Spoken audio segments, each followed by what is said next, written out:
नमस्कार. आज मी तुमच्यापुढे विदुर नीतीनुसार या 6 गोष्टींमुळे माणसाचे आयुष्य कमी होते आणि अशा बऱ्याच गोष्टींमुळे काय होते ते बघूयात. आपण पहिले बघूयात या 6 गोष्टींमुळे माणसाचे आयुष्य कमी का होते ते.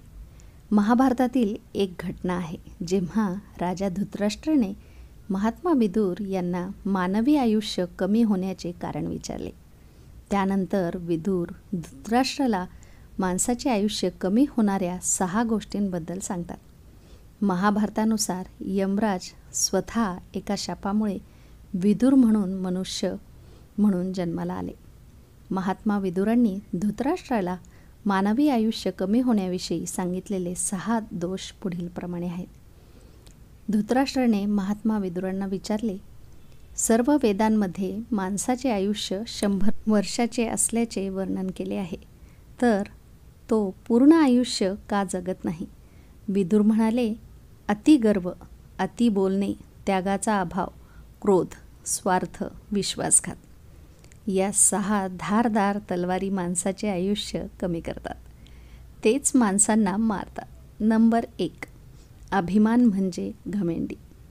जे लोक उच्च पदावर विराजमान आहेत, जे स्वतःची स्तुती ऐकतात, जे स्वतःला बलवान समजतात आणि जे स्वतःला बुद्धिमान, त्यागी आणि महान समजतात, ते अभिमानाचे बळी होतात.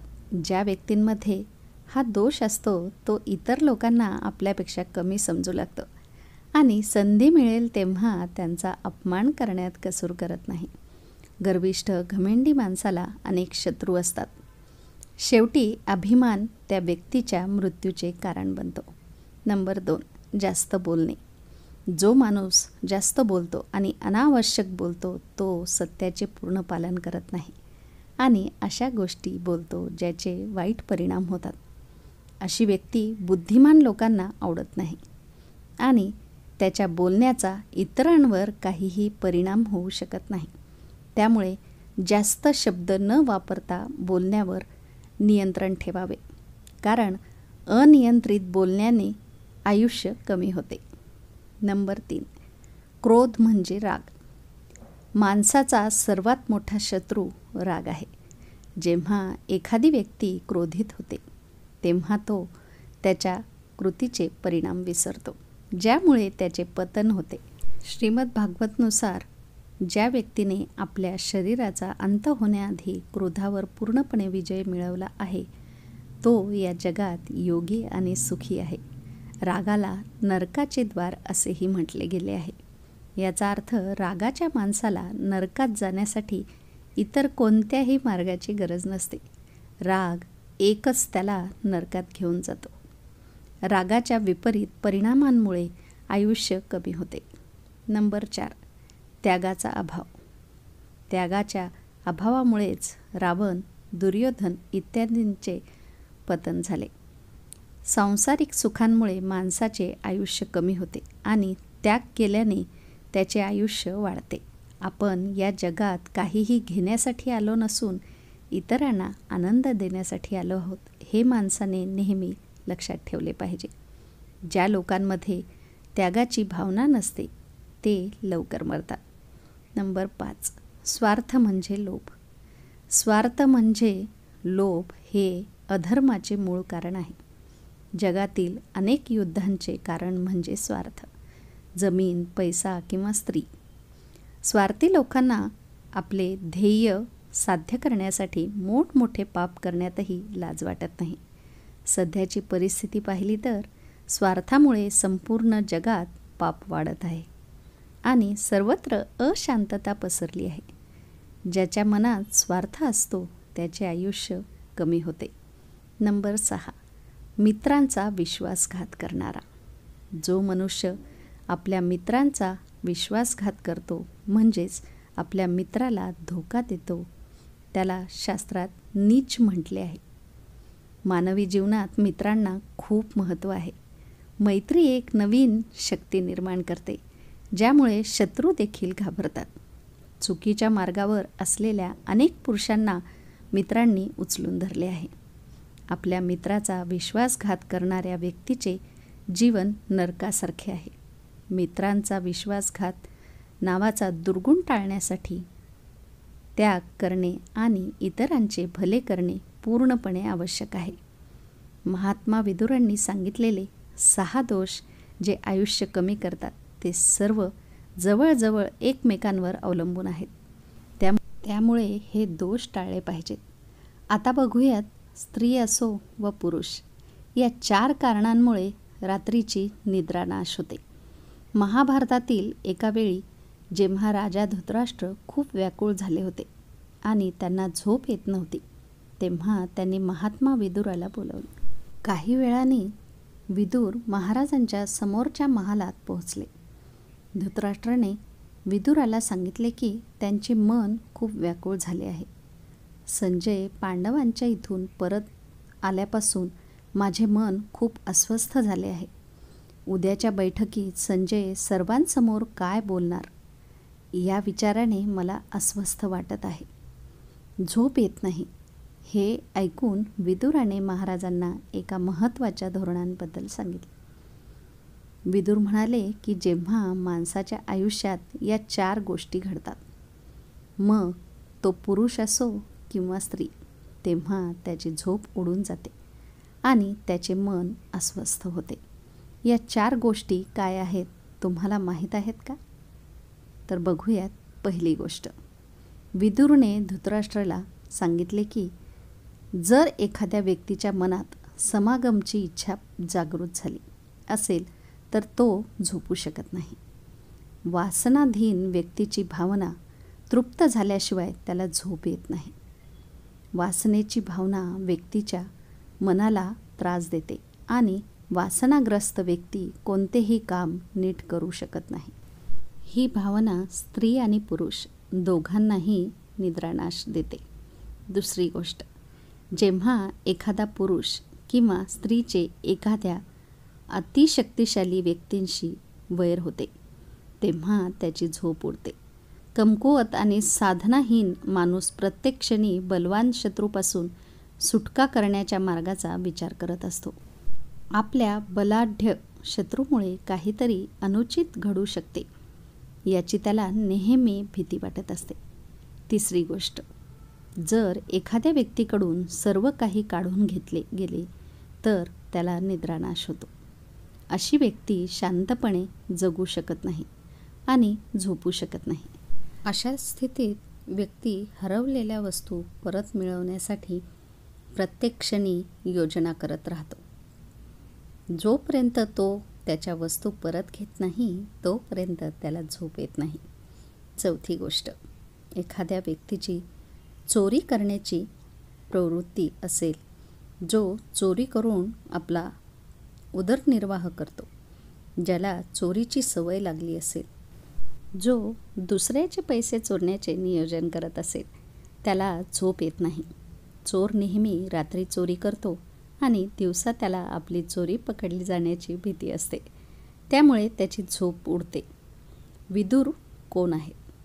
वेदव्यासांनी लिहिलेल्या महाभारत ग्रंथात दिलेली सूत्रे आणि घटना आजही आपल्याला चांगल्या जीवनासाठी प्रेरित करतात. महाभारतात अनेक महान पात्रे असली तरी या महान पात्रांमध्ये एक पात्र आहे जो एक दासीचा मुलगा होता. दासीचा मुलगा असूनही या पात्राने महाभारतात महत्त्वाची भूमिका बजावली आहे. हा दासीचा मुलगा विदुर हा कौरवांचा महामंत्री होते.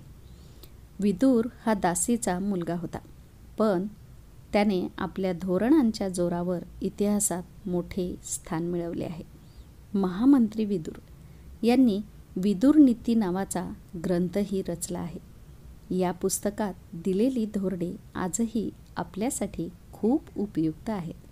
विदुर हा यमराजाचा अवतार मानला जातो.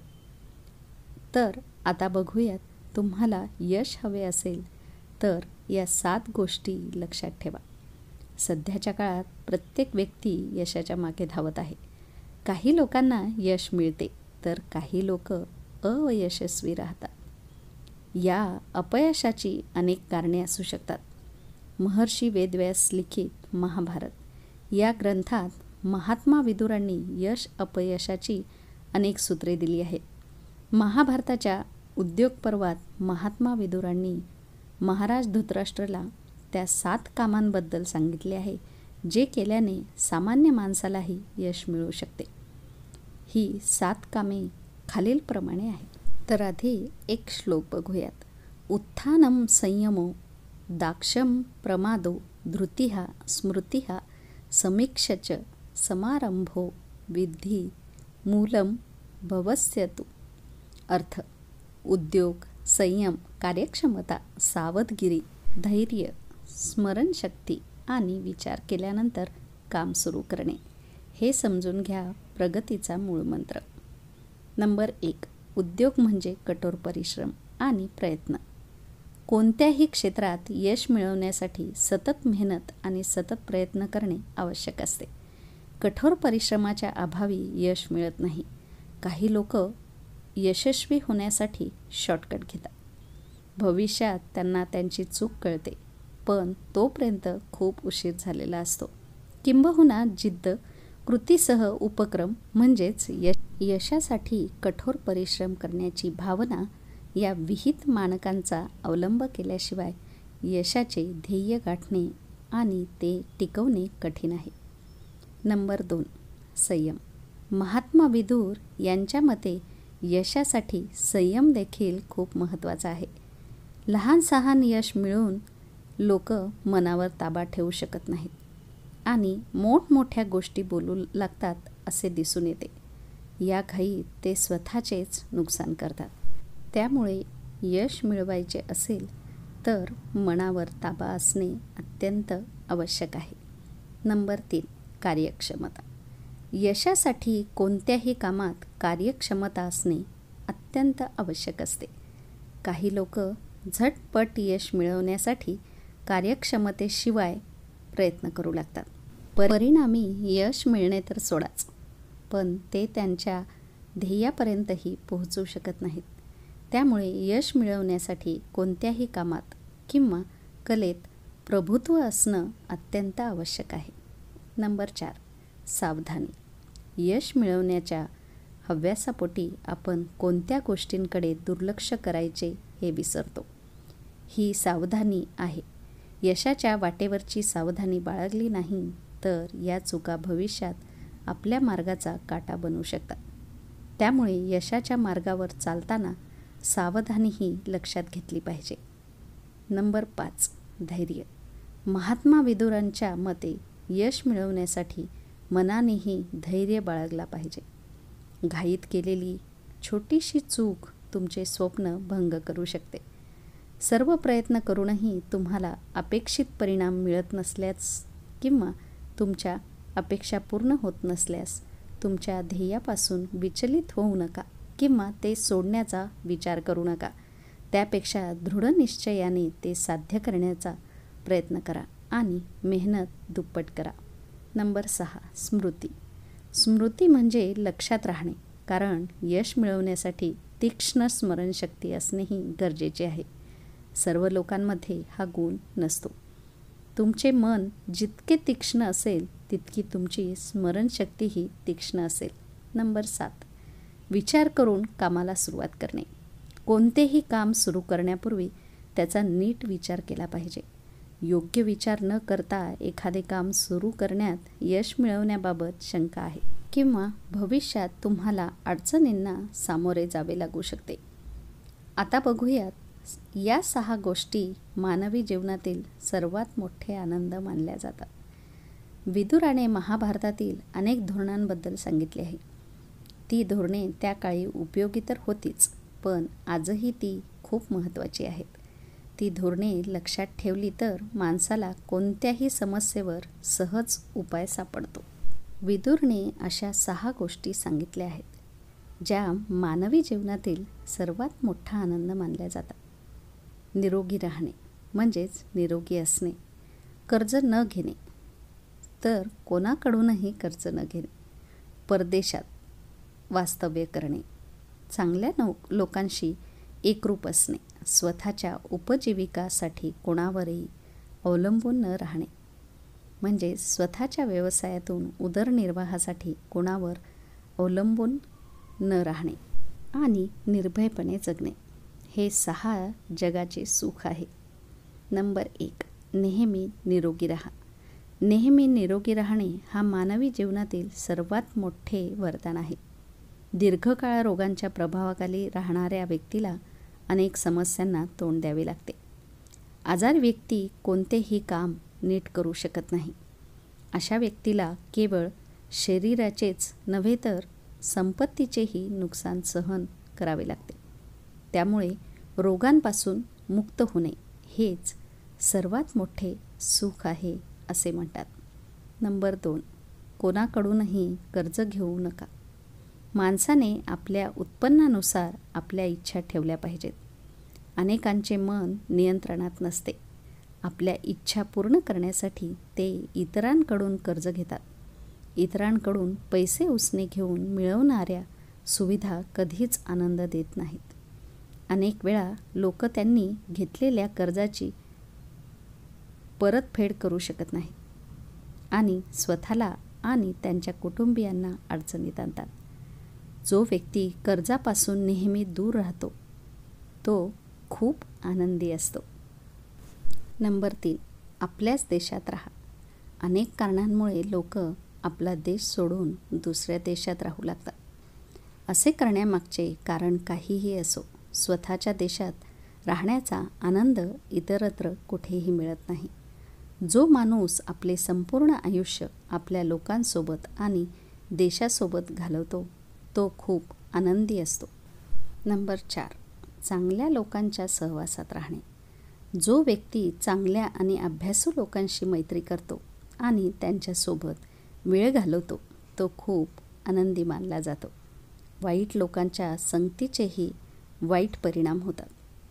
दुष्ट आणि हिंसक लोकांशी संगत करणाऱ्या व्यक्तीला भविष्यात अनेक समस्यांना सामोरे जावे लागते. म्हणून ज्यांची चांगल्या लोकांशी मैत्री असते तो खूप आनंदी असतो. नंबर 5, जगण्यासाठी कोणावरही अवलंबून न राहणे. स्वतःचा आणि कुटुंबाचा उदरनिर्वाह करण्यासाठी पैसे कमवण्यास सक्षम असलेली व्यक्ती खूप आनंदी मानली जाते. बरेच लोक आपले जीवन चालवण्यासाठी इतरांवर अवलंबून असतात. अशा लोकांना ना स्वाभिमान असतो ना इतरांच्या नजरेत आदर असतो. त्यामुळे जो स्वतः कष्ट करून आयुष्य चालवतो तोच सर्वात सुखी मानला जातो. नंबर 6, निर्भयपणे जगा. ज्याचे आपल्यापेक्षा जास्त सामर्थ्यवान व्यक्तीशी वैर आहे तो सतत त्या शत्रूचाच विचार करत असतो. एक शक्तिशाली शत्रू त्याला आणि त्याच्या कुटुंबाला कोणत्याही प्रकारचे नुकसान करू शकतो. जी व्यक्ती कोणत्याही गोष्टीच्या किंवा कोणाच्याही भीतीने जगते ती कधीही आपल्या जीवनात पूर्ण आनंद घेऊ शकत नाही. त्यामुळे जी व्यक्ती कोणत्याही भीतीशिवाय आपले जीवन जगते तीच सर्वात आनंदी मानली जाते. आता बघूयात या 10 लोकांपासून दूर राहावे ज्यांना चांगले वाईट कळत नाही. महर्षी वेदव्यास यांनी लिहिलेल्या महाभारत हा ग्रंथ अतिशय तपशीलवार आहे. त्याची कथा जितकी मोठी आहे तितकीच ती रंजकही आहे. महाभारताला धर्मग्रंथात 5वा वेद देखील म्हटले आहे. महर्षी वेदव्यास यांनी स्वतः या ग्रंथाबद्दल म्हटले आहे, ज्या विषयावर या ग्रंथात चर्चा नाही त्याची चर्चा कुठेही उपलब्ध नाही. या ग्रंथात एकूण 1,00,000 श्लोक आहेत. म्हणून याला शतसहस्री संहिता असेही म्हणतात. महाभारताच्या उद्योग पर्वात युद्धापूर्वी महात्मा विदुर राजा धृतराष्ट्राला जीवन व्यवस्थापनाशी संबंधित अनेक गोष्टी सांगतात. यालाच विदुर नीती म्हणतात. विदुर नीतीनुसार काही लोकांना चांगले आणि वाईट काय आहे हे माहीत नसते, म्हणून त्यांच्यापासून दूर राहणे चांगले. त्यांची माहिती खालीलप्रमाणे आहे. नंबर 1, जो नशा करतो तो. नशा करणाऱ्या व्यक्तीपासून दूर राहणे चांगले. नशेत असलेल्या व्यक्तीला चांगले आणि वाईट काय हे कळत नाही आणि कधीकधी तो अशा गोष्टी करतो ज्या त्याने करू नयेत. विदुर नीतीनुसार नशेत असलेल्या व्यक्तीने केलेल्या चुकीची शिक्षा त्याच्यासोबत राहणाऱ्यांनाही भोगावी लागू शकते. त्यामुळे अशा व्यक्तींपासून दूर राहणे चांगले, अन्यथा तुम्हाला काही समस्यांना सामोरे जावे लागू शकते. नंबर 2, निष्काळजी व्यक्ती. विदुर नीतीनुसार एक निष्काळजी व्यक्ती देखील चांगल्या वाईटाची पर्वा करत नाही, म्हणून त्याच्यासोबत राहू नये. त्याच्या निष्काळजीपणामुळे आपलेही नुकसान होऊ शकते. उदाहरणार्थ, एखाद्या व्यक्तीचा जुना वाद सुरू असला तरीही जर त्याने काळजी घेतली नाही तर त्याचे शत्रू संधी साधून त्याच्यावर हल्ला करू शकतात. जर तो निष्काळजी असेल तर त्याचे नुकसान नक्कीच होईल. जर आपण अशा व्यक्तींसोबत राहिलो तर आपल्याला विनाकारण शारीरिक दुखापतही होऊ शकते. वाहन चालवताना किंवा कोणतेही धोक्याचे काम करताना एखाद्या व्यक्तीचा थोडासा निष्काळजीपणा त्याच्या जीवाबरोबरच त्याच्यासोबत राहणाऱ्या व्यक्तीचाही जीव घेऊ शकतो. त्यामुळे बेफिकीर किंवा निष्काळजी व्यक्तींसोबत न राहणेच बरे. नंबर 3, वेडा माणूस. मानसिक संतुलन बिघडलेल्या व्यक्तीला योग्य अयोग्य किंवा चांगला वाईट कळत नाही. तो विनाकारण काहीही करत राहतो. अशा परिस्थितीत तो कधीकधी अशा गोष्टी करतो ज्या त्याने करू नयेत. वेडा माणूस विनाकारण कोणावरही हल्ला करू शकतो किंवा आदरणीय व्यक्तीचा अपमान करू शकतो. अशा स्थितीत त्याला जनतेच्या रोषाला सामोरे जावे लागते. वेड्या माणसाला लोक मारहाण करत आहेत हे कळतही नाही, पण अनेकदा वेड्या माणसासोबत राहणाऱ्या लोकांना विनाकारण लोकांच्या रोषाला बळी पडावे लागते. त्यामुळे ज्याचे मानसिक संतुलन ठीक राहत नाही अशा व्यक्तींसोबत राहता कामा नये. नंबर 4, थकलेली व्यक्ती. जो माणूस रात्रभर कष्ट करून थकलेला असतो अशा व्यक्तीलाही चांगल्या वाईटाचे ज्ञान नसते. थकलेला माणूस कोणाशीही वाद घालत नाही. त्याला फक्त विश्रांती हवी असते. जर त्याच्या विश्रांतीमध्ये व्यत्यय आला असेल तर तो योग्य आणि चुकीचा निर्णय न घेता करू नये असे काहीतरी करू शकतो. या परिस्थितीत त्याला निश्चित नुकसान सहन करावे लागेल, परंतु जर कोणी त्याच्यासोबत असेल तर तो देखील अडचणीत येऊ शकतो. त्यामुळे अशा व्यक्तींपासून दूर राहणे चांगले. नंबर 5, रागावलेली व्यक्ती. ज्या व्यक्तीला छोट्या छोट्या गोष्टींवर खूप राग येतो त्याला बरोबर अयोग्याचे ज्ञान नसते. त्यामुळे अशा लोकांपासून दूर राहावे. रागाचा स्वभाव असलेली व्यक्ती एखाद्या छोट्याशा मुद्द्यावरूनही एखाद्याला हल्ला करू शकते किंवा भविष्यात पश्चातापाला कारणीभूत ठरवू शकते. असे लोक खूप साहसी असतात. जेव्हा त्यांना राग येतो तेव्हा ते कोणाचेही वाईट करू शकतात. मात्र त्यांनाही भविष्यात अनेक अडचणींचा सामना करावा लागणार आहे. अशा लोकांसोबत राहणारे लोक नेहमीच घाबरतात, कारण रागवलेल्या व्यक्तीमुळे आपणही अडचणीत येऊ शकतो हे त्यांना माहीत आहे. त्यामुळे संतप्त लोकांपासून दूर राहावे. नंबर 6, भुकेलेली व्यक्ती. विदुर नीतीनुसार भुकेने व्याकुळ झालेल्या व्यक्तीला योग्य अयोग्य ज्ञान नसते. त्याची भूक भागवण्यासाठी तो योग्य आणि अयोग्य यातील निर्णय घेऊ शकत नाही आणि त्याने करू नये असे काहीतरी करू शकतो. भुकेलेला माणूस चोरी, दरोडा अशा घटनाही करू शकतो. जरी त्याचा स्वभाव चांगला असला तरी तो भुकेमुळे या वाईट गोष्टी करू शकतो. त्यामुळे भुकेलेल्या माणसाचा सहवास करू नये. त्यामुळे तुम्ही अडचणीतही येऊ शकता. नंबर 7, घाईघाईत काम करणारी व्यक्ती. जी व्यक्ती घाईघाईने सर्व काही करते ती नक्कीच लवकर किंवा नंतर काहीतरी चूक करते. घाईत त्याला चांगल्या वाईटाची पर्वा नसते. त्याला फक्त आपले काम लवकर पूर्ण करायचे असते. आपले काम लवकर पूर्ण करण्यासाठी असे लोक काही शॉर्टकट पद्धतीचा अवलंब करतात, ज्यामुळे त्यांना नंतर पश्चाताप करावा लागतो. अनेक वेळा असे लोक घाई गडबडीत कोणाचे तरी नुकसान करतात. असे लोक स्वभावाने वाईट नसतात, परंतु त्यांच्या घाईमुळे त्यांना अनेकदा लोकांच्या रोषाला बळी पडावे लागते. त्यामुळेच घाई गडबडीत सर्व काही करणाऱ्या अशा लोकांपासून दूर राहिले पाहिजे. नंबर 8, लोभी व्यक्ती. लोभी म्हणजे लालची असणे. लोभ हा माणसाचा सर्वात मोठा शत्रू आहे. हे आपण लहानपणापासूनच ऐकत आलो आहोत. लोभी लोक त्यांच्या वैयक्तिक फायद्यासाठी कोणालाही फसवू शकतात. असे लोक धर्म आणि अधर्माचा विचार करत नाहीत. हे लोक आपले कुटुंब, नातेवाईक, मित्र किंवा इतर कोणाचेही वाईट करायला मागे पुढे पाहत नाहीत. जेव्हा प्रतिकूल वेळ येते तेव्हा ते सोबत राहणाऱ्या लोकांनाही अडकवू शकतात. त्यामुळे लोभी लोकांपासून दूर राहणे चांगले. नंबर 9. एक भयभीत व्यक्ती. घाबरलेला माणूस दोरीला साप समजतो. कोठूनही कोणी आपले नुकसान करणार असे त्याला वाटते. अशी व्यक्ती योग्य आणि अयोग्य यात फरक करू शकत नाही. वाऱ्याची हलकी झुळूकही त्याला वादळासारखी वाटते. घाबरलेला माणूस भलेही तो सज्जन असला तरी जाणून बुजून किंवा न कळत एखाद्याला दुखवू शकतो. सोबत राहणाऱ्या व्यक्तीकडेही तो संशयाने पाहतो. स्वतःचा जीव धोक्यात असल्याचे पाहून तो हिंसकही होऊ शकतो. म्हणून एखाद्याने घाबरलेल्या व्यक्तीच्या सोबत राहू नये, कारण त्याची चूक तुमच्यासाठी देखील त्रास देऊ शकते. नंबर 10. कामुक व्यक्ती. विदुर नीतीनुसार जेव्हा काम माणसावर वर्चस्व गाजवते तेव्हा तो बरोबर, अयोग्य, चांगले, वाईट सर्व काही विसरतो. वासनाधीन व्यक्ती स्वतःच्या समाधानासाठी कोणाशीही गैरवर्तन करेल. अशा व्यक्तींसोबत राहणाऱ्या लोकांनाही काही वेळा अपमानाला सामोरे जावे लागते. अशा व्यक्तींच्या सतत संपर्कात राहिल्याने सतत समस्या निर्माण होतात. त्यामुळे वासनाधीन लोकांपासून दूर राहावे. तर मित्रांनो, तुम्हाला ही विदुर नीतीनुसार सगळी माहिती कशी वाटली ते नक्कीच सांगा. आणि हो, लाईक आणि शेअर करायला अजिबात विसरू नका. RD स्टोरीजला सबस्क्राईब करा. पुन्हा भेटूयात उद्याच्या गोष्टीमध्ये.